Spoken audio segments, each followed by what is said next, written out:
Megan, do we have that deck of cards for a card trick from Clayton? Are you trying to lose some money? Or?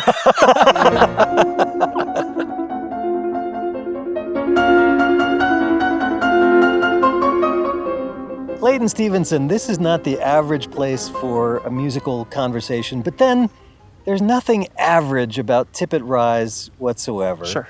Clayton Stephenson, it's great to talk with you. Thank you. Pleasure being here.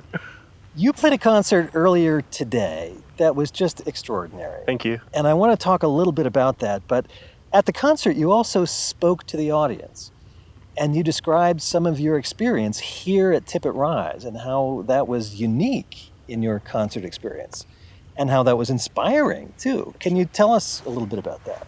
I mean, this place is just absolutely breathtaking.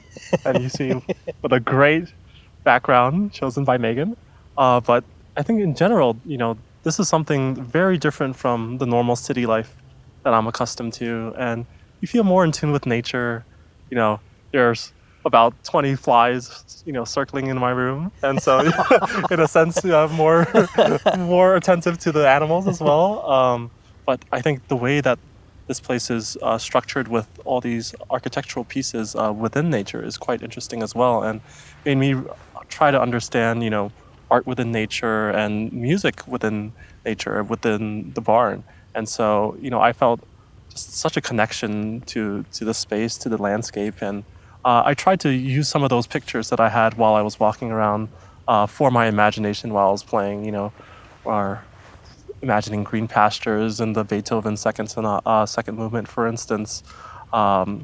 Yesterday, I got to see some gorgeous stars without light pollution here in Montana, and so that was a big inspiration for the Scriabin 4, which is about stars. Yeah, so the Scriabin Sonata, I don't think this was planned. I think this just kind of happened. But yes, it did. So last night before the concert, you were out walking around, and under the big sky of Montana, when there are not clouds, the sky is just peppered with stars. Yes, and you got coming to see from New York, you see maybe one star from the Big Dipper, and here, all of them were lighting up, and I even saw the starlings flying across. Yes, which was me too. quite interesting to see, and something I've never experienced before. And I thankfully brought my glasses, or else I wouldn't have been able to see anything. But it was surreal in a sense, because I've never seen the stars that clear before, and made me feel like, the astronomers or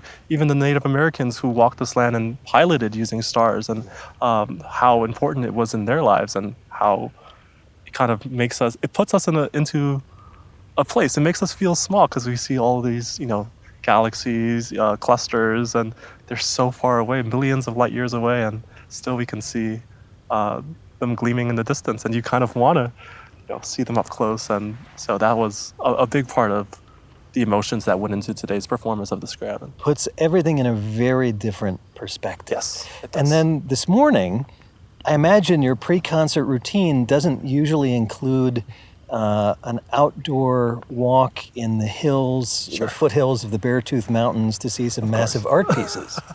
No, but I think it just lent itself to it.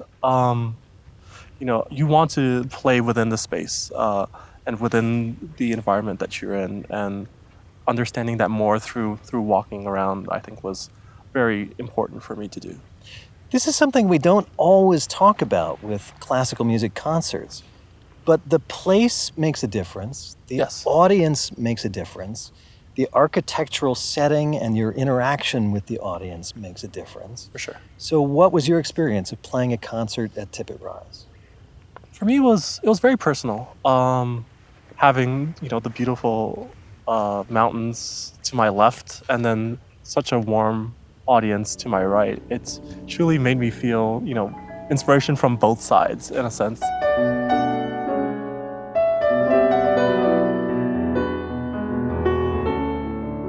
Right behind you, the back of the hall, there's a huge window looking up to the Beartooth Mountain. Yes, and perfectly framed as well.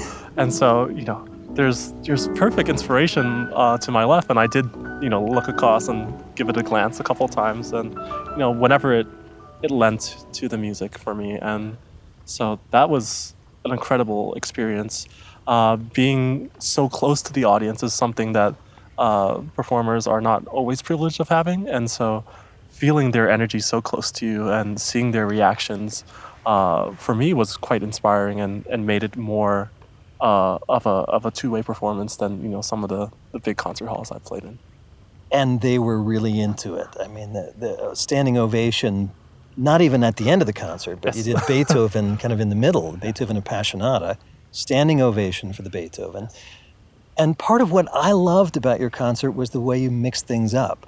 Yeah. Sonatas by Scarlatti and Scriabin and Beethoven, Yes. and a jazz set to finish things off. Yes. And for you, this kind of embodies your approach to music making. Yes. I think this is what I love to do, and just I've been so many different types of music have inspired me, have changed my life, have touched me, and in a sense, I have to give back because I feel like these amazing artists have given their soul into this music, and for me, I have to play what I like and what touches me the most, and for right now, it's these pieces that include both jazz and classical, and hopefully, I can delve into more genres as well. So that would be very fun to do. I so love your take on that. This kind of all-inclusive approach to music making, but this reflects something larger about the way you think about life too. I mean, you chose not to go to a conservatory where you would be practicing piano 20 hours a day. Yes. You chose to go to school at a dual degree program where you're studying music and, in your case, economics. Tell me about your choice to go to Boston, get an economics degree from Harvard, and music at the New England Conservatory. It's interesting because there's always a question of how is music and economics related? These things seem so different. And for the longest time, I did think that they were separate. But after a couple of years, I've realized, artists, we revere these artworks as almost immortal, but these artists were trying to make a living and put food on the table as well. And so a lot of the economic trends and incentives were a big part of their lives and a big part of what they composed. I think what is really interesting is transcriptions, which I love dearly. And one of the reasons there's so many piano transcriptions is, this was a way for composers to make money. If after, for instance, an opera concert, it's majority of the people who attended were, the very wealthy. And so the middle class and lower class did not have access to go see these operas. And what would you do? With the piano being the most common instrument out there for the middle class, you have these composers who went to the premiere and then they would just start transcribing, and then they would have a transcription of, the arias, and that's what they would sell to people to have for their enjoyment after dinner or, whenever. And so this was a big economic incentive for them to create these pieces. And for me, that makes things so much more clear.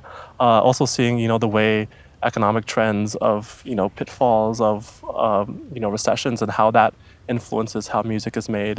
For me, it's quite interesting and makes it a bigger picture than, just focusing on the piece itself. Yeah.